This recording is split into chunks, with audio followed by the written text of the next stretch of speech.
In the Gospel of Philip, there's a passage the church tried to erase from every manuscript they could find. It describes 3 physical objects Jesus told his inner circle to carry at all times. Not as decoration. Not as religious symbols. As actual protection technology that operates at a frequency Archons cannot penetrate. The text says, "There are 3 things made by hands that carry the light of the pleroma. When the powers see them, they turn away in fear because they recognize what was brought from above." The early Gnostic communities knew exactly what these 3 objects were. They crafted them in secret. They passed them from teacher to student hidden in plain sight. And they worked. Chosen ones who carried these objects reported something undeniable. Archon attacks stopped immediately. The mental oppression lifted. The energy drain ended. Not gradually. The moment they began carrying these objects, something shifted. Because these aren't symbols of protection. They're frequency anchors. Physical items that hold monad vibration in material form and broadcast it continuously, making you invisible to anything operating below that range. The church removed every reference to these objects because they couldn't control what they made possible. If Christians knew they could craft or carry simple physical items that made them unreachable to demonic manipulation, what would they need exorcisms for? What would they need priests for?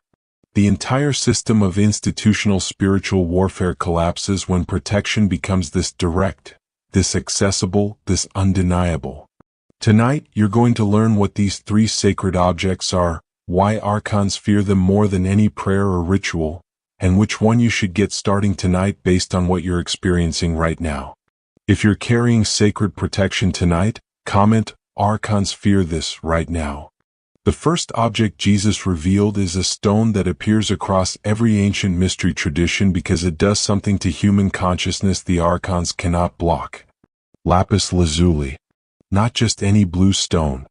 This specific mineral that the Egyptians called the stone of heaven, and the Sumerians before them knew as the stone of the gods. In the secret book of John, when the text describes Sophia breathing the divine spark into humans, it says the spark descended as a stone of sapphire fire into the crown. The church taught this as metaphor, but the Gnostics knew what Sophia actually did. She encoded the frequency of the divine spark into specific minerals that naturally occur in the earth. And when a chosen one carries one of these stones on their body, it creates resonance. Your internal spark recognizes the external stone carrying the same frequency, and they amplify each other. Like putting 2 magnets near each other, they lock into alignment and their combined field becomes exponentially stronger. Lapis lazuli works specifically on the 3rd eye and crown chakra, the 2 points where Archons most aggressively attack chosen ones. They know if they can keep your 3rd eye calcified and your crown sealed, you'll never perceive beyond material reality. You'll stay trapped in 5-sense consciousness, never recognizing the spiritual dimensions where they operate. So they flood those areas with interference. Fluoride calcifies the pineal gland physically. Archon thought forms attack it energetically. And most chosen ones live their entire lives with their higher perception centers completely shut down. But here's what happens when you carry lapis lazuli. The stone emits a measurable electromagnetic frequency. Science confirms this. It's not mysticism. And that frequency happens to match the optimal resonance of the pineal gland before it's calcified. When you wear lapis against your skin, as a pendant at your throat, as a stone in your pocket, as beads you carry, the pineal gland begins to respond. Not because the stone heals it. Because the stone is broadcasting the frequency the pineal gland recognizes as its natural state, and your body begins to restructure toward that frequency. Within days, chosen ones report vision changes. Not physical eyesight. Perception. You start noticing patterns you couldn't see before. Synchronicities become undeniable. Dreams become vivid and coherent instead of fragmented and forgettable. And most significantly, you begin to perceive the presence of non-physical entities. Not as imagination. As direct knowing. You'll walk into a room and immediately sense whether it's empty or occupied by something you can't see with physical eyes. That's not psychic ability developing. That's your third eye remembering how to function before the Archons shut it down. And here's why Archons fear this stone specifically. When your third eye opens, you see them. Not as metaphor, as actual presence. You perceive the thought forms they're attaching to your field. You see the cords they've established to people around you they're using as portals. You recognize when an intrusive thought isn't yours but is being implanted from external source. And once you can see the manipulation happening in real time, their primary weapon, invisibility, is gone. They rely on operating unseen. Lapis lazuli makes you able to see. And what you can see you can consciously reject. The ancient Gnostics wore lapis lazuli as constant protection. Not occasionally. Constantly. They knew something modern chosen ones are rediscovering. This stone doesn't just protect you when you're wearing it. It trains your third eye to stay open even when you take the stone off. After 30 days of carrying lapis lazuli daily, your perception will have shifted permanently. The calcification begins to reverse. The interference can't stick. And your ability to perceive spiritual reality becomes baseline instead of occasional. If you're experiencing blocked intuition, if you feel like you're living blind to spiritual dimensions, if you know things are happening around you but you can't perceive them clearly, lapis lazuli is your first object. Get a piece, raw stone, polished pendant, beads, whatever form calls to you. Wear it against your skin or carry it in your pocket starting tonight. And within 7 days, watch how your perception begins to clarify. Not because you're imagining it, because the stone is doing what Sophia designed it to do. It's resonating with your divine spark and waking up the vision the Archons calcified. And once you can see them, their power over you is finished. The second object is one the church tried to erase so aggressively that most Christians don't even know it exists. A piece of parchment or paper carrying a specific name written in your own hand. Not printed. Not typed. Written by you in ink with intention. Because certain names carry power the Archons cannot withstand when they're brought into physical form through the act of writing. In the Gospel of Philip, there's a passage about the power of names that the church could never fully suppress. A name is a great thing. There are names given in the world which deceive. But there is one name that is hidden from everyone except those who truly know themselves. When it is spoken by one who knows, the powers flee. The church taught this as reference to the name of Jesus. But the Gnostics knew the name Jesus was pointing his inner circle toward. The name of the monad. The true name of source consciousness that predates all creation, all language, all form. That name is not speakable in human language. It exists as frequency, as vibration, as the sound that was before sound. But the monad gave chosen ones a way to anchor that frequency into physical reality through a symbol name that can be written. And when you write it, when you take ink and paper and physically inscribe this name in your own hand, you're creating a frequency anchor. The paper becomes a carrier wave. The ink becomes physical manifestation. And the name broadcasts continuously from that object in wavelengths the Archons cannot tolerate. The name is this: I am monad. 3 words that when written together form not just a statement but a seal. I am is the name God gave Moses, the declaration of pure existence, consciousness recognizing itself. Monad is the Gnostic name for source, for the one, for the infinite awareness from which everything emanates. When you combine them and write them physically, you're creating what the ancient mystics called a binding phrase. Not binding in the sense of trapping. Binding in the sense of anchoring divine frequency into material form so completely that it can't be dispersed. Here's what happens when a chosen one writes this name and carries it. You're going to take a clean piece of paper. Not any paper, paper that hasn't been written on before, paper that's blank and receptive.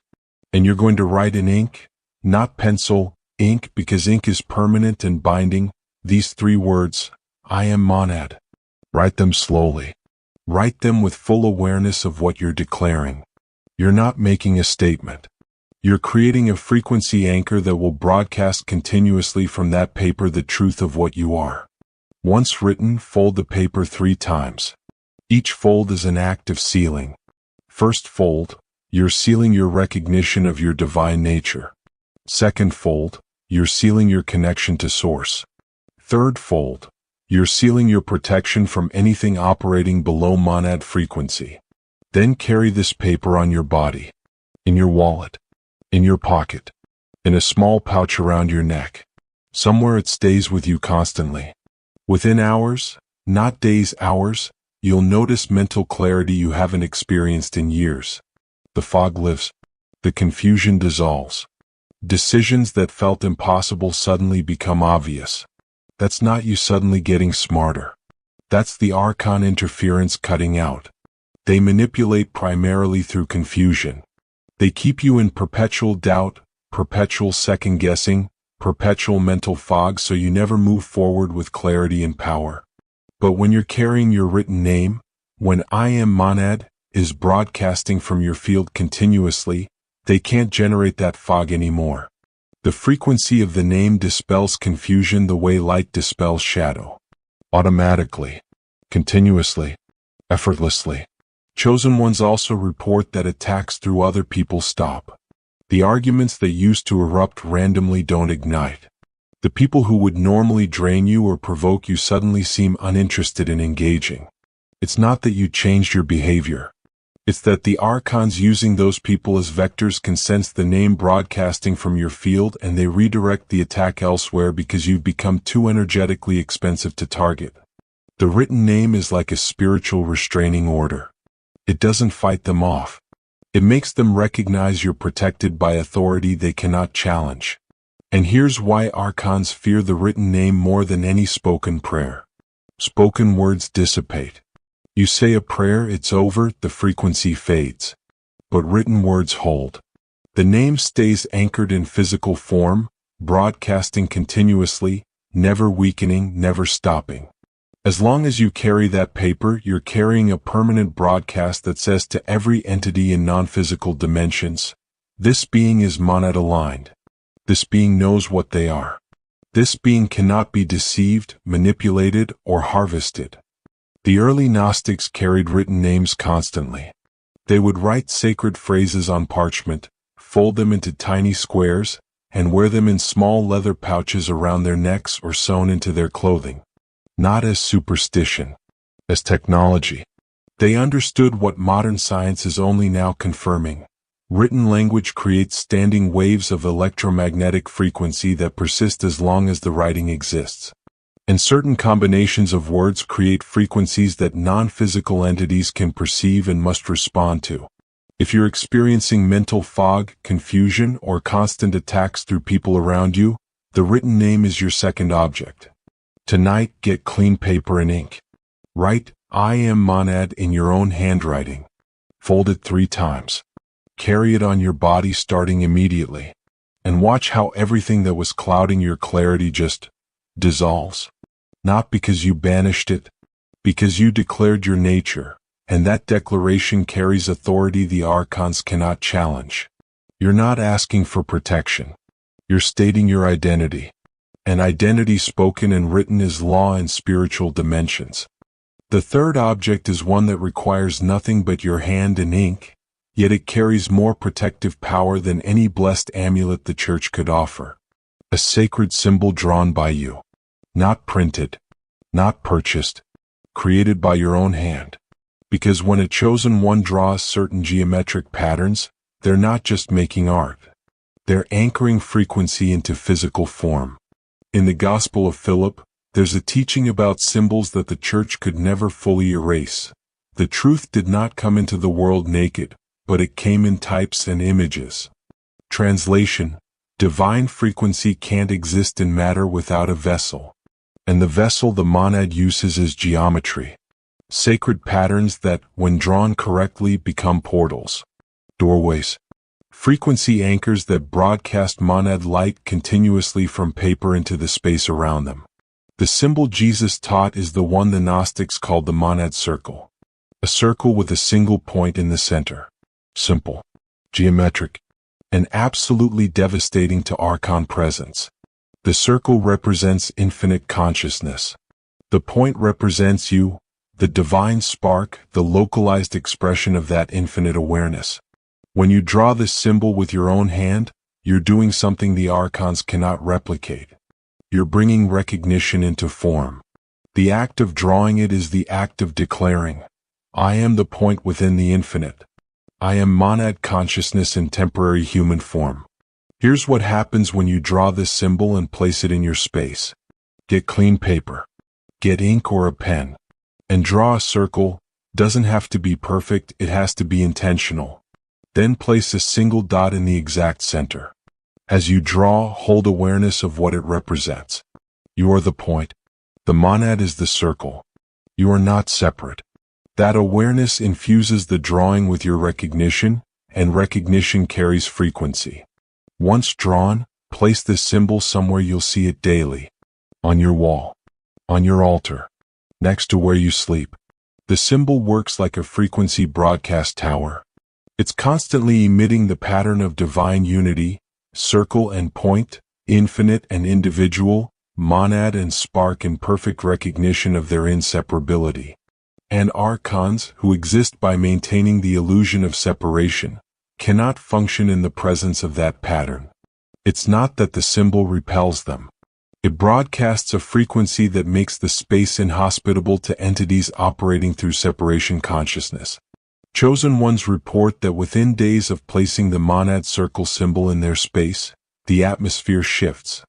Rooms that felt heavy suddenly feel lighter. Sleep that was restless becomes deep. Dreams that were chaotic become clear and meaningful. That's not the symbol blessing your space.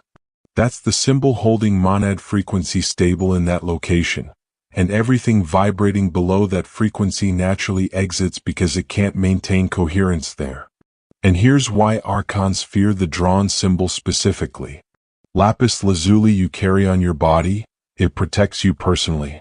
The written name you carry, it protects you personally. But the drawn symbol you place in your space, it protects the entire location. Everyone who enters that space comes under the frequency umbrella the symbol creates. The Archons can't attack you there. They can't manipulate others who visit you there. The space itself becomes sanctuary. And they fear that more than individual protection because it creates zones they cannot access at all. The early Gnostics drew sacred symbols on the walls of their meeting spaces, carved them into stones, painted them on parchment they hung in doorways. Not as decoration, as territorial markers. These symbols declared, this space operates at monad frequency. Entities operating below this range cannot enter. And it worked so well that when the church raided Gnostic communities, they would destroy the symbols first, scrape them off walls, burn the parchments, deface the carvings. Because they knew as long as those symbols stood, the space was protected from the very entities the church had made allegiance with. If you're experiencing disturbance in your living space, restless sleep, heavy atmosphere, feeling watched or oppressed in your own home, the drawn monad circle is your third object. Draw it tonight. Place it where you sleep or where you practice. And within 3 days, notice how your space feels fundamentally different. Not because you cleansed it with ritual. Because you anchored monad frequency in physical form, and that frequency doesn't fight darkness. It displaces it. The symbol holds the light. And the light makes darkness impossible.